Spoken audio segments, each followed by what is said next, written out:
भारत में एक ऐतिहासिक युग की शुरुआत हो चुकी है। वो युग जो सिर्फ किताबों में अमेरिका और चीन की कामयाबी पढ़ने तक सीमित नहीं रहेगा। वो युग जब दुनिया पूछेगी ये किसने बनाया, और अब हमारा जवाब होगा भारत। क्योंकि अब भारत में हुआ है वो जो कभी असंभव लगता था। भारत में बन चुका है एक ऐसा क्वांटम कंप्यूटर जिसकी गूंज सिर्फ देश में ही नहीं बल्कि पूरी दुनिया में सुनाई दे रही है। इसका नाम है क्यूपाई एआई इंडस। जी हाँ, क्यूपाई एआई का इंडस भारत का पहला और दुनिया के सबसे ताकतवर क्वांटम कंप्यूटरों में से एक। ये सिर्फ कोई कंप्यूटर नहीं, ये इतिहास है। ये वही शुरुआत है जिसे कभी सोने की चिड़िया कहे जाने वाले भारत के सपनों को फिर से साकार करने के लिए गिना जाएगा। जहां दशकों से टेक्नोलॉजी का दबदबा अमेरिका और चीन के पास था, जहां दुनिया के सबसे बड़े सुपर कंप्यूटर वहीं बनते थे, आज वहीं भारत ने दुनिया को दिखा दिया कि हम सिर्फ स्पेस में नहीं, अब क्वांटम टेक्नोलॉजी में भी बराबरी करेंगे। कौन है क्यूपाई एआई? दरअसल ये कारनामा किया है भारत की एक स्टार्टअप कंपनी क्यूपाई एआई ने। ना कोई टाटा, ना कोई बिरला, ना ही कोई सरकारी कंपनी, बल्कि एक छोटी सी स्टार्टअप जिसने भारत में दुनिया का सबसे शक्तिशाली क्वांटम कंप्यूटर बना दिया। और इससे भी बड़ी बात कि ये सिर्फ शुरुआत है। ये इंडस नाम का पहला वर्जन है। 2026 में आएगा कावेरी, 2027 में गंगा और 2028 में एवरेस्ट। मतलब अगले 3 सालों में भारत के पास दुनिया के सबसे तेज और सबसे ताकतवर क्वांटम कंप्यूटर होंगे। इंडस जहां 25 क्विट्स पर काम करता है, वहीं 2028 तक 1000 क्यूबिट्स वाला एवरेस्ट आ जाएगा। अब आप सोचेंगे कि ये क्वांटम कंप्यूटर करता क्या है, तो सुनिए, क्वांटम कंप्यूटर वो काम कर सकता है जो आज के सुपर कंप्यूटर को भी सालों लगते हैं। इसके कुछ कमाल के काम कैंसर, एड्स जैसी बीमारियों का इलाज खोजने में जहां सालों लग जाते हैं, क्वांटम कंप्यूटर ये काम कुछ महीनों में कर सकता है। मॉलिक्यूल लेवल पर सिमुलेशन कर ये दवाइयों का असर पहले ही कंप्यूटर में जांच सकता है।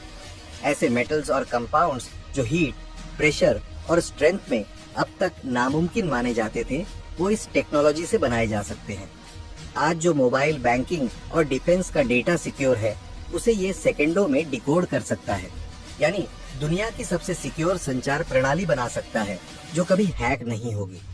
मौसम और क्लाइमेट चेंज को लेकर इतने सटीक आंकड़े देगा जितना आज तक कभी नहीं हुआ। तूफान, बाढ़ या सूखा कब, कहां, कितना पहले ही पता चल जाएगा।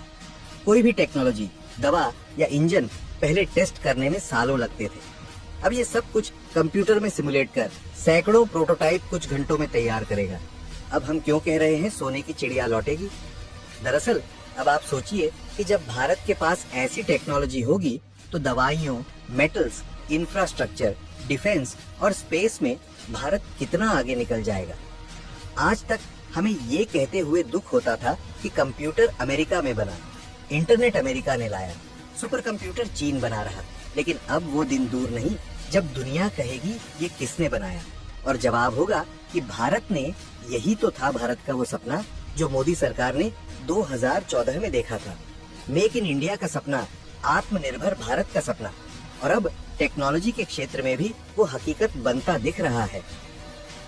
चलिए अब जानते हैं कि 2028 तक भारत कहाँ होगा। दरअसल 2028 तक जब एवरेस्ट, 1000 क्वांटम बिट्स कंप्यूटर आएगा, तब भारत क्वांटम कंप्यूटिंग में अमेरिका और चीन को बराबरी की टक्कर देगा। आज अमेरिका और चीन अभी सिर्फ 433 क्वांटम बिट्स तक पहुंचे हैं, और भारत अगर इस स्पीड से चला तो 2028 में एवरेस्ट के साथ हम क्वांटम रेस में आगे भी निकल सकते हैं। मोदी सरकार लगातार टेक्नोलॉजी और इनोवेशन पर फोकस कर रही है। आइसरो पहले ही गगनयान और चंद्रयान में अमेरिका को टक्कर दे चुका है। अब क्वांटम कंप्यूटिंग में भी भारत मैदान में उतर चुका है। मोदी जी ने कहा था कि 21वीं सदी का भारत टेक्नोलॉजी से बनेगा, और ये क्वांटम कंप्यूटर उसी दिशा में भारत का पहला बड़ा कदम है। खैर, अब वक्त आ गया है जब हम गर्व से कह सकते हैं कि हाँ, दुनिया का सबसे ताकतवर क्वांटम कंप्यूटर भारत में है। अब वो दिन दूर नहीं जब भारत फिर से सोने की चिड़िया बनेगा। इस बार सोना सिर्फ सोने की कीमत का नहीं, बल्कि टेक्नोलॉजी, इनोवेशन और क्वांटम पावर का होगा। अगर आप भी मानते हैं कि ये भारत के लिए गेम चेंजर है, तो कमेंट में लिखिए भारत क्वांटम सुपर पावर बनेगा।